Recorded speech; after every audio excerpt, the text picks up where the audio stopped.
ஓம் சாந்தி. 1/7/2025 காலை முரளி. முரளியின் சாரம். பாபா சொல்கிறார், இனிமையான குழந்தைகளே, இப்போது உங்களுடைய புத்தியில் அனைத்து ஞானத்தின் சாரமும் உள்ளது. ஆகவே உங்களுக்கு படங்களின் அவசியம் கூட தேவையில்லை. நீங்கள் தந்தையை நினைவு செய்யுங்கள், பிறரையும் நினைக்க வையுங்கள். கேள்வி: பின்னால் வரக்கூடிய நேரத்தில் குழந்தைகளாகிய உங்கள் புத்தியில் எத்தகைய ஞானம் இருக்கும்? பதில்: அந்த நேரத்தில் புத்தியில் நாம் வீட்டிற்கு திரும்பி போகிறோம் என்பது நினைவிருக்கும். பிறகு அங்கிருந்து சக்கரத்தில் வருவோம். மெல்ல மெல்ல படியில் இறங்குவோம். பிறகு ஏறும் கலையில் அழைத்து செல்ல பாபா வருவார்.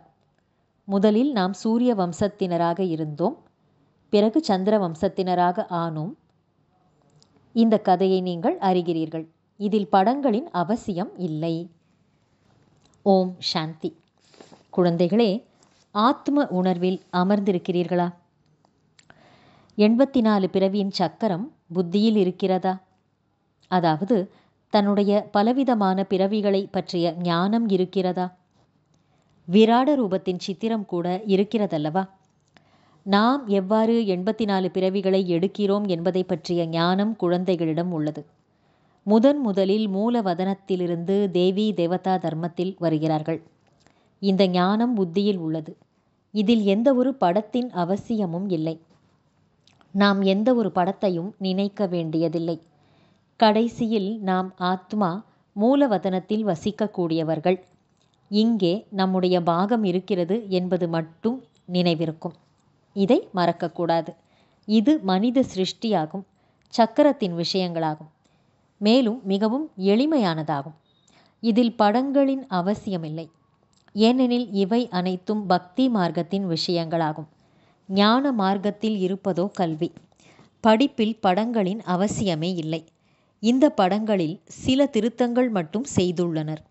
எப்படி என்றால், கீதையின் பகவான் கிருஷ்ணர் என்று அவர்கள் கூறுகிறார்கள். நாம் சிவன் என்று கூறுகிறோம். இதுவும் புத்தியினால் புரிந்து கொள்ள வேண்டிய விஷயமாகும். நாம் 84 பிறவி சக்கரத்தில் வந்துவிட்டோம் என்ற ஞானம் புத்தியில் இருக்கிறது. இப்போது நாம் தூய்மையாக வேண்டும். தூய்மை ஆகி பிறகு புதியதாக சக்கரத்தில் சுழல ஆரம்பிப்போம்.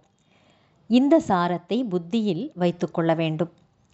பாபாவின் புத்தியில் உலகத்தின் வரலாறு, புவியியல் மற்றும் 84 பிறவிகளின் சக்கரம் எப்படி சுழல்கிறதோ அவ்வாறே உங்களுடைய புத்தியிலும் முதலில் நாம் சூரிய வம்சத்திலும் பிறகு சந்திர வம்சத்தினராகவும் மாறுகிறோம் என்பது இருக்கிறது. இதில் படங்களுக்கு அவசியமே இல்லை. மனிதர்களுக்கு புரிய வைப்பதற்காக மட்டுமே இவை உருவாக்கப்பட்டுள்ளன. ஞான மார்க்கத்தில் மன் மனா பவ என்று மட்டுமே பாபா கூறுகிறார். 4 கைகளை உடைய படம் உள்ளது. ராவணனின் சித்திரம் இருக்கிறது. இவை அனைத்தும் புரிய வைப்பதற்காக காண்பிக்கப்பட்டிருக்கிறது. உங்களுடைய புத்தியில் உண்மையான ஞானம் இருக்கிறது. நீங்கள் படங்கள் இல்லாமல் கூட புரிய வைக்கலாம். உங்களுடைய புத்தியில் 84 பிறவியின் சக்கரம் உள்ளது. படங்கள் மூலமாக எளிதாக்கி புரிய வைக்கப்படுகிறது. அவ்வளவுதான். இவற்றின் அவசியமில்லை. முதலில் நாம் சூரிய வம்சத்தினராக இருந்தோம், பிறகு சந்திர வம்சத்தினர் ஆனோம் என்று புத்தியில் உள்ளது. அங்கே நிறைய சுகம் இருக்கும். அதற்கு ஸ்வர்க்கம் என்று பெயர். இந்த சித்திரங்களில் புரிய வைக்கிறார்கள். கடைசியில் இந்த ஞானம் புத்தியில் இருக்கும். இப்போது நாம் செல்கிறோம், திரும்பவும் சக்கரத்தில் வருவோம். ஏணிப்படியில் புரிய வைக்கப்படுகிறது. மனிதர்களுக்கு எளிதாகிவிடும் நாம் எப்படி ஏணிப்படியிலே இறங்குகிறோம் என்று. பிறகு பாபா ஏறும் கலையில் நம்மை அழைத்து செல்கிறார். நான் உங்களுக்கு இந்த சித்திரங்களின் சாரத்தை புரிய வைக்கிறேன் என்று பாபா கூறுகிறார். நாடக சக்கரத்தில் கூட இது 5000 வருடங்களின் சக்கரம் என்று புரிய வைக்கலாம். ஒருவேளை லட்சக்கணக்கான வருடங்கள் என்றால் மக்கள் தொகை அதிகரிக்கிறது. கிறிஸ்தவர்களுடையது 2000 வருடங்கள் என்று காட்டுகிறார்கள். இதில் எவ்வளவு மனிதர்கள் இருக்கிறார்கள்? 5000 வருடத்தில் எவ்வளவு மனிதர்கள் இருக்கிறார்கள்? இந்த கணக்கு முழுவதும் நீங்கள் தெரிவிக்கிறீர்கள். சத்யுகத்தில் தூய்மையாக இருக்கும் காரணத்தால் குறைந்த மனிதர்கள் இருக்கிறார்கள். இப்போது எவ்வளவு நிறைய இருக்கிறார்கள்? லட்சக்கணக்கான வருடங்கள் என்றால் மக்கள் தொகை கணக்கிட முடியாததாகிவிடும் அல்லவா? கிறிஸ்தவர்களுடன் ஒப்பிட்டு மக்கள் தொகை கணக்கெடுக்கிறார்கள் அல்லவா? இந்துக்களின் எண்ணிக்கையை குறைவாக காண்பிக்கிறார்கள். கிறிஸ்தவர்கள் நிறைய உருவாகிவிட்டார்கள். யார் நன்கு புத்திசாலி குழந்தைகளோ அவர்கள் படங்கள் இல்லாமல் கூட புரிய வைக்கலாம். நல்லது. தாரணைக்கான முக்கியமான சாரம்: 1. தனது நேரத்தை பயன்படுத்துவதில் கவனம் செலுத்த வேண்டும். மாயை தவறு செய்ய வைத்துவிடக்கூடாது.